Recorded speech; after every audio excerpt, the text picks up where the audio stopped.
আসসালামু আলাইকুম এভরিওয়ান। আজকে আমরা এই ম্যাথের সমাধান দেখব। আমাদের এই চ্যানেলে আপনাদের জন্য বিভিন্ন চাকরির পরীক্ষার বিভিন্ন ম্যাথের সমাধানের ভিডিও চলছে। কাইন্ডলি আমাদের চ্যানেলটিকে সাবস্ক্রাইব করে দিবেন। তো চলুন এখন আমরা আমাদের আজকের সমাধানে নেমে পড়ি।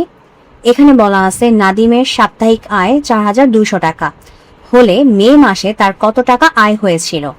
ওকে, তো ওর সাপ্তাহিক আয় কত, মানে নাদিমের সাপ্তাহিক আয় হচ্ছে 4200 টাকা। আর আমরা জানি এক সপ্তাহ কত দিন, এক সপ্তাহ হচ্ছে আমাদের 7 দিন। ঠিক আছে, এক সপ্তাহ হচ্ছে আমাদের 7 দিন, এটা আমরা জানি। তাহলে ওর এই 7 দিনে তার আয় হচ্ছে কত? 7 দিনে আয় হচ্ছে 4200 টাকা। ওর তাহলে একদিনে আয় কত? 7 দিনে যদি হয় 4200 টাকা, তাহলে একদিনে আয় কত? 4200 ডিভাইডেড বাই 7 টাকা। তার মানে কত টাকা? 600 টাকা।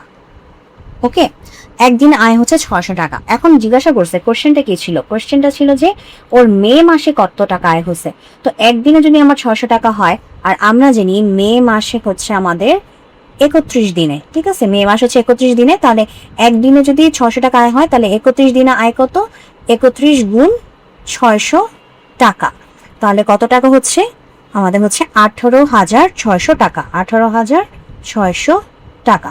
এটা হচ্ছে আমাদের নাদিমের এক মাসে বা মে মাসে ইনকাম। আর এটাই হচ্ছে আমাদের আজকের প্রশ্নের সমাধান। তো যদি ভিডিওটি ভালো লাগে অবশ্যই ভিডিওতে লাইক দিবেন, চ্যানেলটিকে সাবস্ক্রাইব করবেন। ভালো থাকবে।